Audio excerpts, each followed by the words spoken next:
Assalamualaikum warahmatullahi wabarakatuh.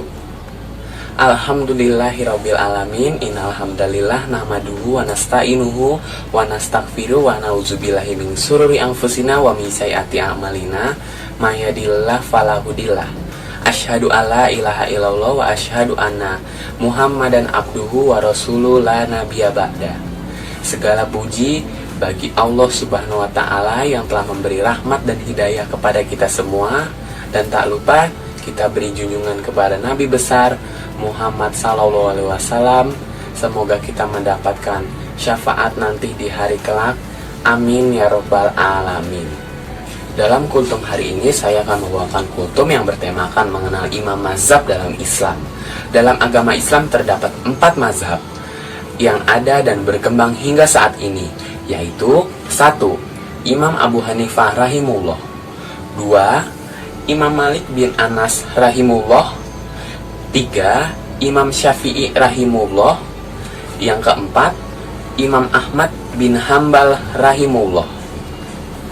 Firman Allah dalam Al-Quran dalam surat Al-Ahzab ayat 70 dan ayat 71, wahai orang-orang yang beriman, bertakwalah kalian kepada Allah dan katakanlah perkataan yang benar. Niscaya Allah akan memperbaiki untuk kalian amal-amal kalian dan mengampuni dosa-dosa kalian. Dan barang siapa menaati Allah dan Rasul-Nya, maka sesungguhnya ia telah mendapatkan kemenangan yang besar.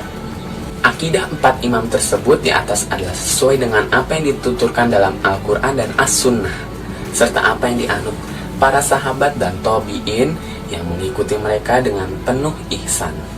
Ibnu Taimiyah berkata, di antara rahmat Allah kepada para hambanya adalah bahwa para imam yang mempunyai lidah kebenaran pada umat seperti 4 imam dan selain mereka adalah mereka mengingkari atau menentang pendapat ahli kalam dari Jamiyah tentang Al-Quran, iman dan sifat-sifat Rabb. Mereka bersepakat terhadap apa yang diyakini salafus saleh bahwa Allah akan dapat dilihat di akhirat, bahwa Al-Quran adalah kalamullah, bukan makhluk, dan iman itu harus berupa pembenaran dengan hati dan lisan serta diikuti dengan perbuatan. Berikut ini penjelasan tentang 4 imam mazhab. 1. Imam Abu Hanifah. Imam Abu Hanifah bernama lengkap Abu Hanifah An-Nu'man bin Sabit bin Zuto bin Marzuban, lahir pada tanggal 5 September 699 Masehi atau tahun 80 Hijriah di Kufah, Irak, tepatnya pada saat pemerintahan kekhalifahan Abdul Malik bin Marwan. Hidup dengan keluarga yang soleh, Abu Hanifah tumbuh sehat dan cerdas, hafal Al-Quran sejak masih kanak-kanak. Beliau juga gemar menuntut ilmu ke berbagai ulama terkenal hingga menjadi seorang yang ahli dalam ilmu fikih dan menguasai bidang lain seperti ilmu tauhid, hadis, kalam, dan ilmu hikmah. Abu Hanifah atau dikenal dengan sebutan Imam Hanafi wafat pada usia yang ke-70 tahun pada tahun 767 Masehi atau 150 Hijriah. Beliau juga banyak memiliki murid yang menjadi ulama terkenal, termasuk Muhammad bin Al-Hasan Al-Saibani yang kelak menjadi guru Imam Syafi'i. Yang kedua, Imam Malik bin Anas. Imam Malik memiliki nama lengkap Malik ibn Anas bin Malik bin Amr al-Asbahi, lahir di Madinah pada tahun 711 Masehi atau 90 Hijriah. Beliau sangat ahli dalam ilmu fikih, hadis, dan dianggap sebagai pendiri mazhab Maliki. Salah satu karya terbesar beliau adalah kitab Al-Muwatta, bermakna yang disepakati atau panduan. Kitab tersebut berisi tentang kumpulan hadis yang sahih, karena Imam Malik dikenal tegas dan sangat berhati-hati di dalam penerimaan sebuah hadis.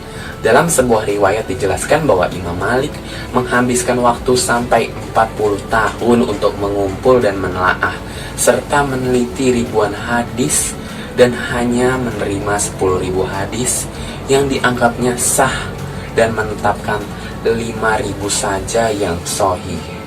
Imam Syafi'i berkata, tiada sebuah kitab di muka bumi ini setelah Al-Quran yang lebih baik banyak mengandung kebenaran selain kitab Al-Muwatta karya Imam Malik.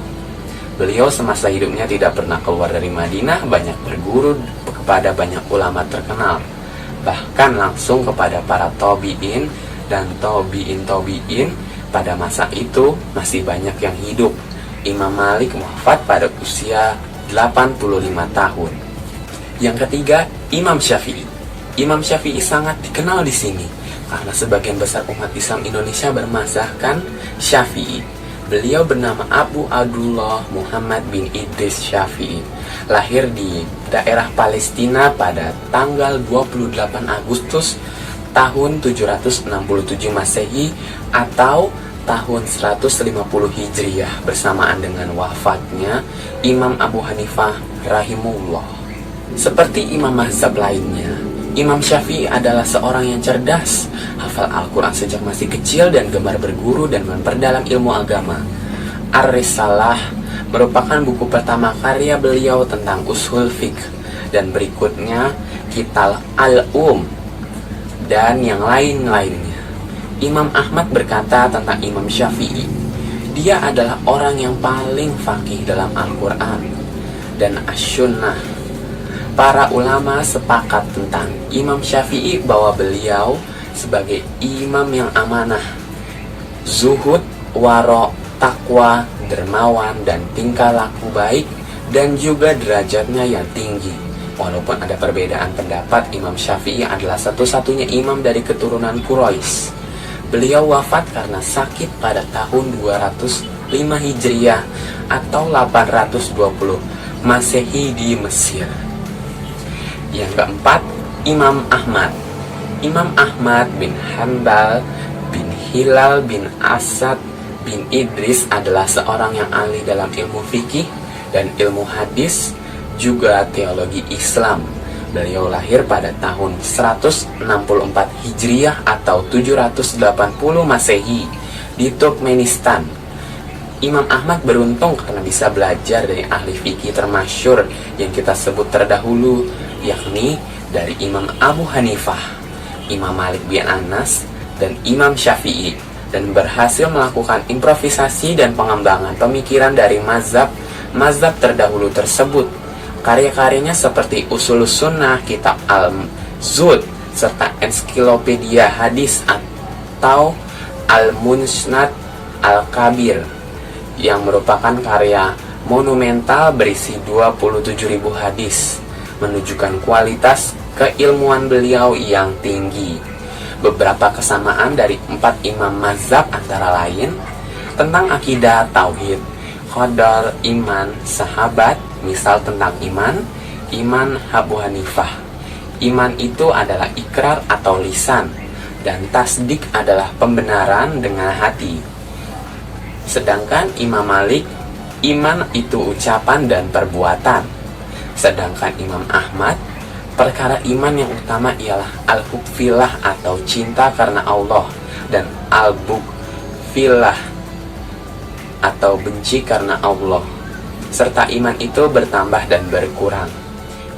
Sekian kultum singkat dari saya. Bila ada kesalahan kata mohon dimaafkan. Wabillahi taufiq wal hidayah. Wassalamualaikum warahmatullahi wabarakatuh.